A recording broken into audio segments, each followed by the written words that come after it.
Olá, eu sou a professora Ana Ciquara e falarei sobre manifestações neurológicas de Covid-19, abordando a patogenia e os seus principais acometimentos.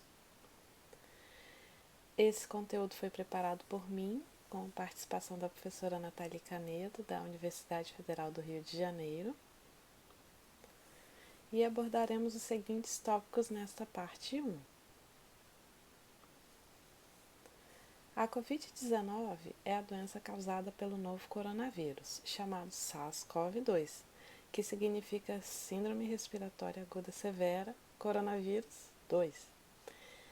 A doença foi identificada pela primeira vez em um surto de casos de doença respiratória na cidade de Wuhan, na China. E a sigla Covid-19 significa Doença do Coronavírus 2019. Como podemos observar na linha do tempo, foi no dia 31 de dezembro de 2019 que a OMS começou a receber relatos da nova doença. Em 30 de janeiro de 2020 foi decretada emergência global e em 11 de março de 2020 iniciamos a fase de pandemia. Em relação ao sistema nervoso central, são discutidos vários mecanismos que levam às lesões observadas em seus órgãos. A lesão viral direta, a tempestade de citocinas, a vasculopatia com coagulopatia, um acometimento sistêmico por sepse e hipóxia ou doenças pós-infecção e imunomediadas. A tempestade de citocinas e a vasculopatia são os principais mecanismos apontados como os causadores de doença no sistema nervoso central.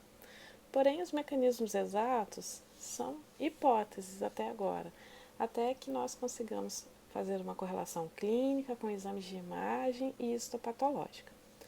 E, pela variedade de formas clínicas, é provável que vários desses mecanismos estejam envolvidos simultaneamente.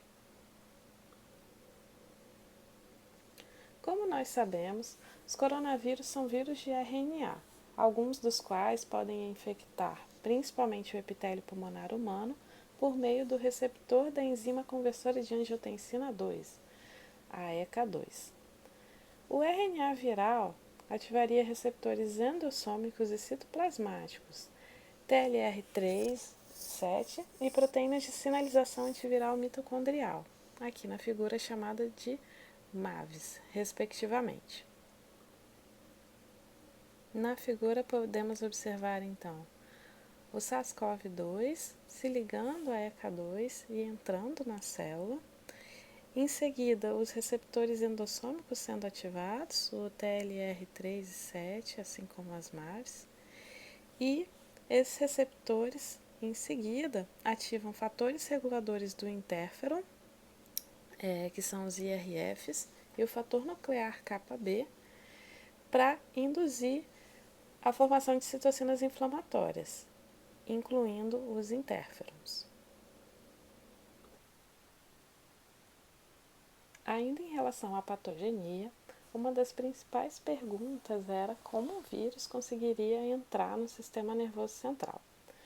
Uma das hipóteses indica que o vírus entra no sistema nervoso central através do plexo coroide. Como podemos observar na figura da esquerda, o plexo coroide e os capilares têm uma relação muito íntima. E nessa região cerebral, nós não vemos a barreira hematoencefálica da mesma forma que ela existe no cérebro, por exemplo. No plexo coroide, observamos apenas o capilar com sua camada endotelial, uma membrana basal, aqui representada pela linha pontilhada, e as células do plexo coroide. O SARS-CoV-2 conseguiria se ligar às células endoteliais e em seguida também conseguiria se ligar às células do plexo coroide por elas terem receptores da ECA em quantidade maior do que no restante do cérebro. Assim, o vírus conseguiria chegar também à região das células ependimárias, onde ele já foi detectado em alguns estudos. Com a infecção do vírus no endotélio, esse endotélio então ficaria lesado e isso propiciaria a formação de trombos, propiciaria a o início de um processo tromboinflamatório, que resulta em vasculopatia. Provavelmente por isso, portanto, é que uma das principais manifestações da Covid-19 no sistema nervoso central seja justamente a doença vascular.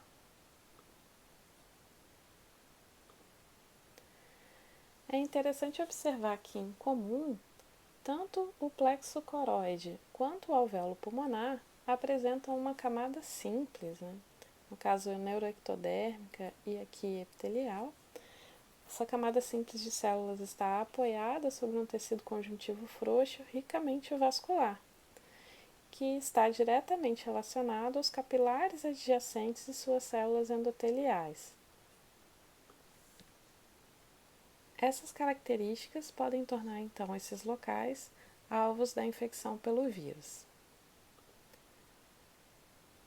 Podemos classificar o acometimento no sistema nervoso central em várias categorias, a seguir exemplificadas. Temos a categoria do acometimento sistêmico com inflamação e coagulopatia, em que observamos encefalopatia inflamatória, encefalite e a doença cerebrovascular. Temos o acometimento do sistema nervoso central com disfunção e mortes celulares, representado por meningite, encefalite viral, e provavelmente a anosmia e a ageusia também têm esse componente hemorrágico. As alterações do exame de líquor podem ser observadas em encefalopatia. Temos alguns raros pacientes com acometimento do sistema nervoso periférico e sistema muscular, provavelmente por disfunção e morte celular local.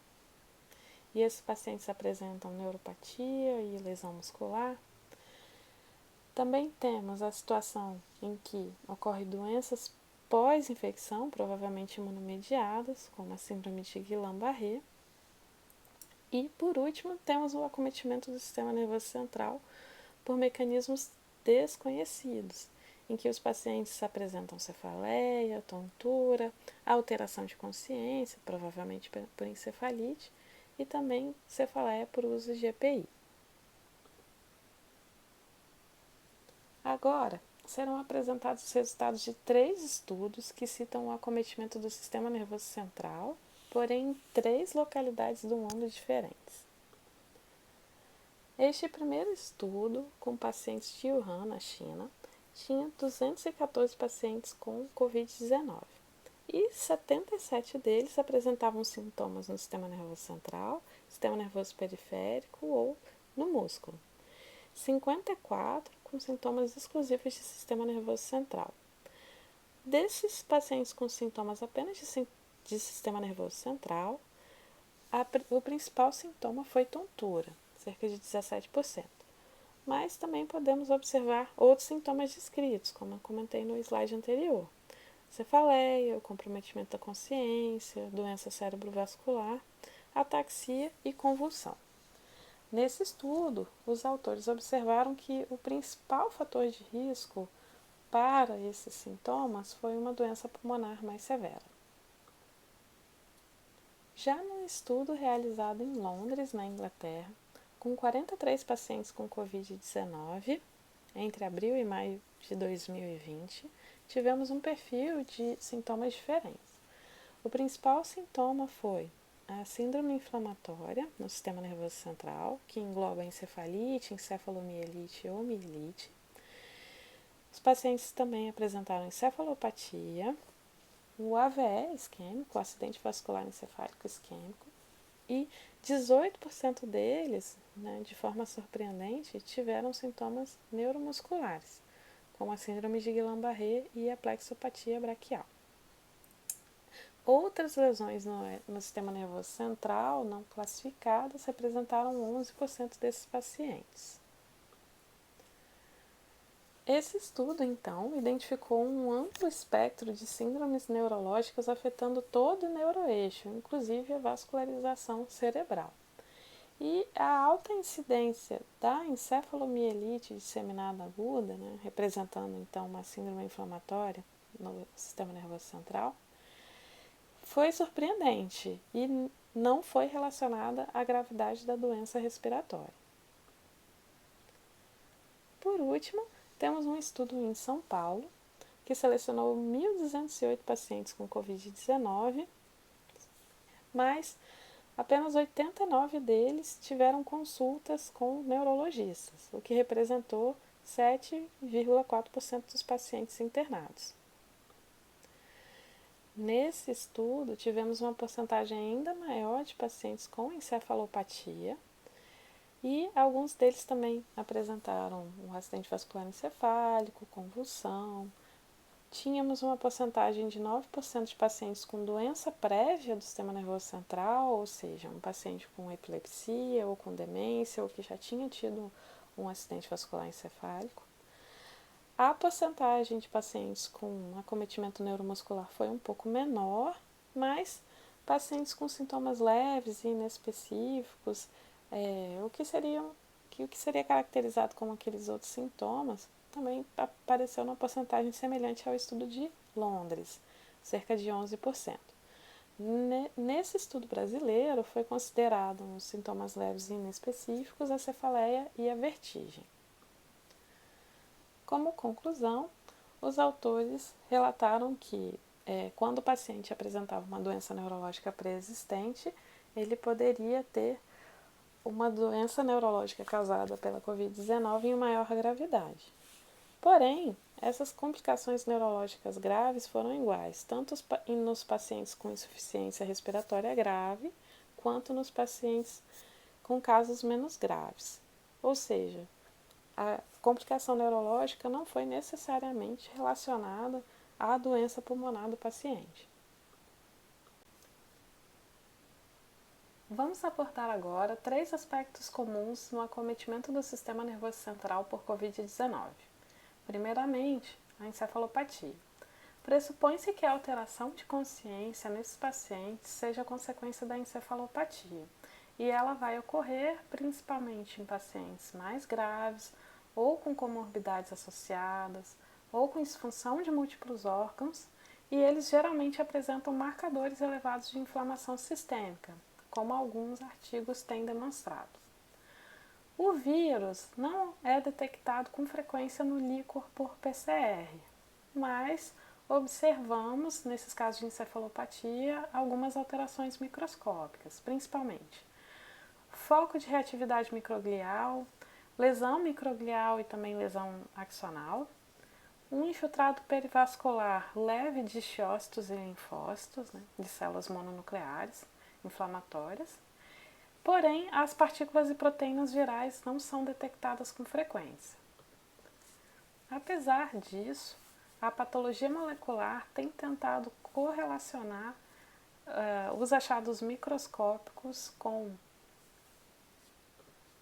alterações específicas de marcadores e com isso tem demonstrado que esses achados microscópicos são realmente pela infecção do SARS-CoV-2. Nesse slide seguinte, temos uma imagem microscópica de lâmina corada por hematoxilina e eosina num menor aumento, exibindo justamente essa reatividade glial no córtex. Observem que a reatividade glial ela é discreta.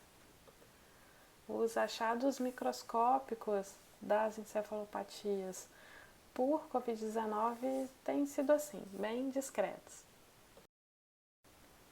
Neste slide seguinte, temos 2 imagens microscópicas de lâmina de imunohistoquímica. Foi utilizado o marcador CD68 para as duas, mostrando então a proliferação macrofágica, principalmente no córtex e na substância branca de um caso de necrópsia de uma criança.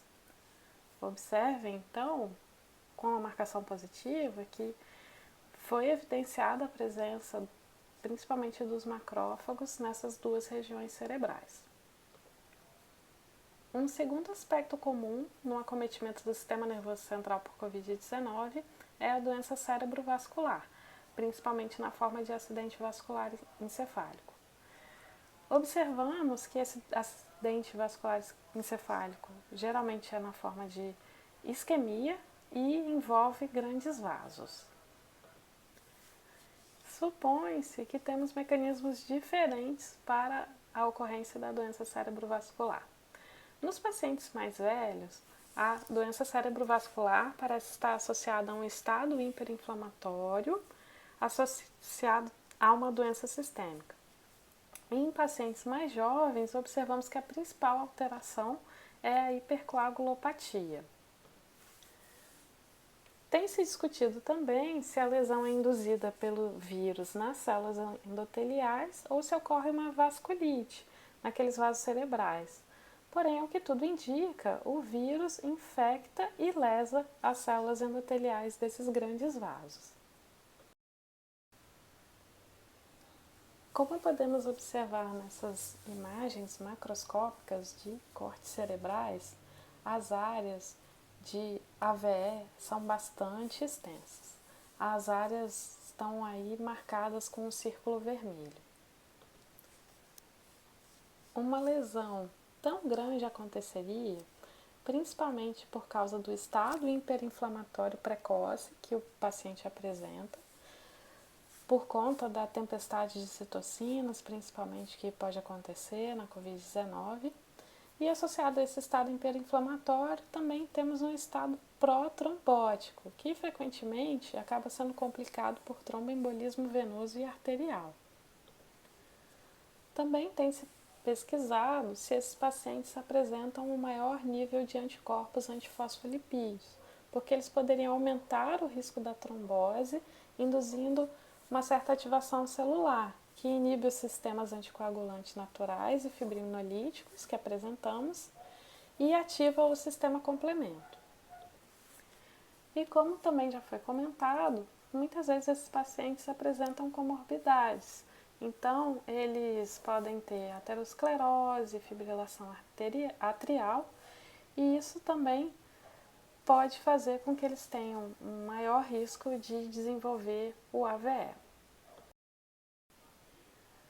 Mais uma imagem, então, macroscópica de um corte cerebral com uma área importante de hemorragia justamente na região do corpo caloso. Temos uma sequência de imagens microscópicas relacionadas à doença cerebrovascular. Então, nessa primeira imagem, temos a coloração de hematoxilina e eosina no menor aumento, que mostra justamente uma área importante de hemorragia. Observamos até um vaso com um trombo em sua luz e temos também proliferação microglial. Agora no maior aumento, mostrando características semelhantes, com área de hemorragia, proliferação microglial e até necrose nessa lâmina.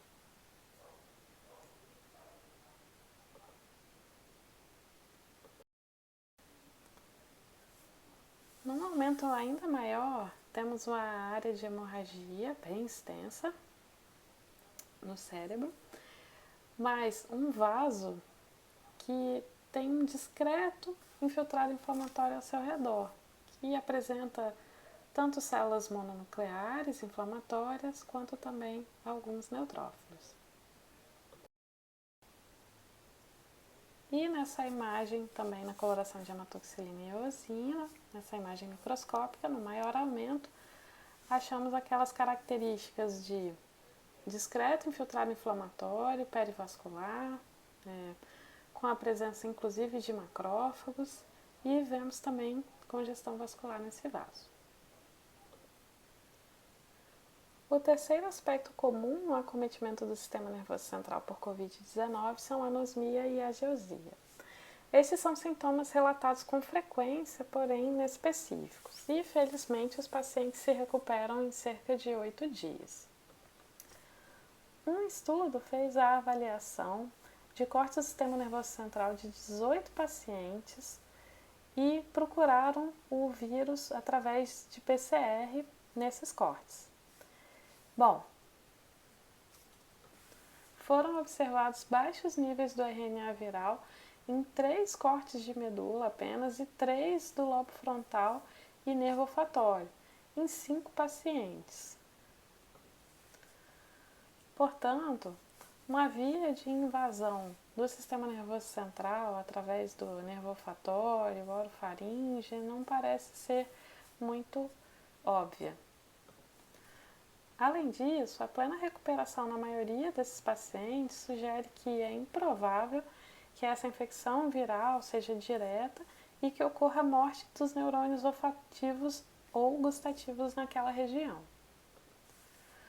Um estudo com ressonância magnética mostrou que o mais provável que aconteça é sangramento, ou seja, microhemorragia e ou quebra da barreira hematoencefálica lá nos bulbos olfatórios intracranialmente, causando então a disfunção olfatória nos pacientes. Finalizando a parte 1, então, como considerações finais, poderíamos dizer que os principais mecanismos envolvidos no acometimento do sistema nervoso central por Covid-19 são um estado hiperinflamatório associado à doença sistêmica, infecção e lesão das células endoteliais pelo vírus e hipercoagulopatia. Esses eventos podem estar combinados e as principais manifestações encontradas nos pacientes têm sido a encefalopatia, a doença cerebrovascular, a anosmia e a ageusia. Na parte 2, vamos abordar casos ilustrativos desse tema. Obrigada!